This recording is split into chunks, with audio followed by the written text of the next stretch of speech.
发财了，他们给了我1000万块钱。这个建筑呢，一年可以自己发电5.5万度。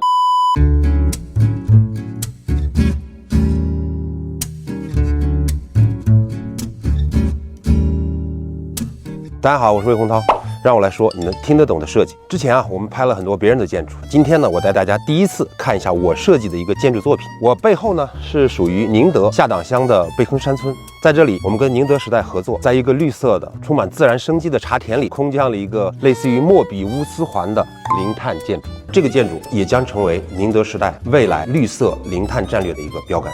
这个呢，就是我们主入口的停车场，屋顶全都是光伏，这是一个充电狗啊。这个充电狗呢是可移动的，这边来了新能源汽车，它可以自动的过去给车充电。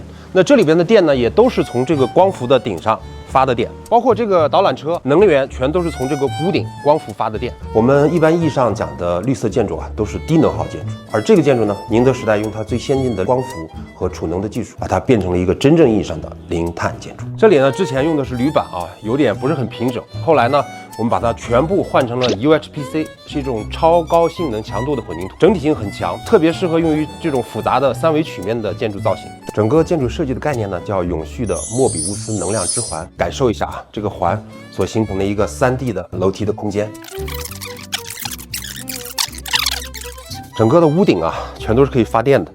然后呢，这些光伏板呢也是定制的很小的一个尺寸，因为屋顶它是一个完全不规则的3维曲面啊，所以需要通过这种小块把它拼出一个很顺滑的曲线出来。现在呢，就到达了这个莫比乌斯环的顶端，也就是我们整个建筑很漂亮的屋顶啊。这个屋顶有一个重要的功能，第一个呢是观景平台，另外一个就是大面积的光伏发电，整个建筑的所有的能耗就靠它了。远处有美丽的山峰，近处的村庄，这个也是光伏发电，这个下面是一个零碳火锅。来，我们看一下这个零碳火锅。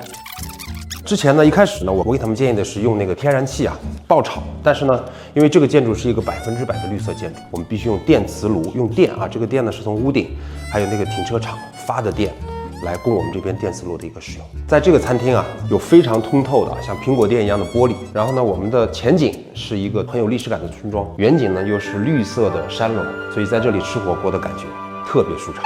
看这个小窗帘啊，有很多小巧思。你看它收上去以后是斜的，放下来是平的，它其实是为了满足曲线而定制的窗帘。这个上面的顶呢是一个光伏的顶，但是我们把这个顶呢和墙面脱开，整个一圈呢可以洒下漂亮的光线进来。这里呢是茶楼室内最佳的一个观景点，有非常通透的超白玻啊，有点苹果店的玻璃的感觉。你别看现在玻璃很通透啊，之前呢是一条一条的玻璃勒，后来呢我们跟宁德时代一起想办法，出了很多的技术解决方案，最终呢把玻璃勒干掉，还原了一个框景式的山川的视野。来看一下这个啊，用绿电等于植树。这个建筑呢，一年可以自己发电5.5万度，约等于种植了3000多棵树，非常的绿色环保。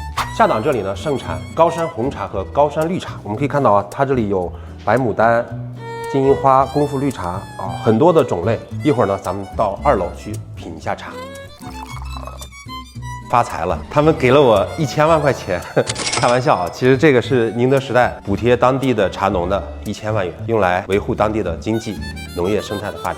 这里呢是一个非常精致的小而美的一个楼梯啊，这个楼梯是在工厂定制的，到现场来进行了一个组装，非常的精美。另外，这个楼梯呢非常适合拍照打卡。这个门呢可以完全打开啊，太爽了！室内室外的边界完全的模糊了，跟我们那个安吉的最美一扇窗很像。您是这边的居民吗？我住在这里。哦，您觉得这个楼怎么样？很好。你们觉得这个楼设计的怎么样？科技感很强。科技感很强，而且美观上也特别好。这个楼就是我们设计的。谢谢谢谢。会不会有点突兀？有点突兀，但是呢，这个问题你要一分为二的去看。你在中国传统古村落旁边盖了一栋这样子的房子，给人感觉就有点代表中国的建筑上的昨天跟明天。你把未来的元素都科技元素都引在这边，我觉得也挺好的，也挺好的。行，这个零碳茶馆啊，就像一个精妙的连接器，把远处的山峦、我们周遭的村庄、游客的体验，还有宁德时代的零碳科技，完美的结合在了一起，给我们绘就了一幅未来零碳美好生活的画卷。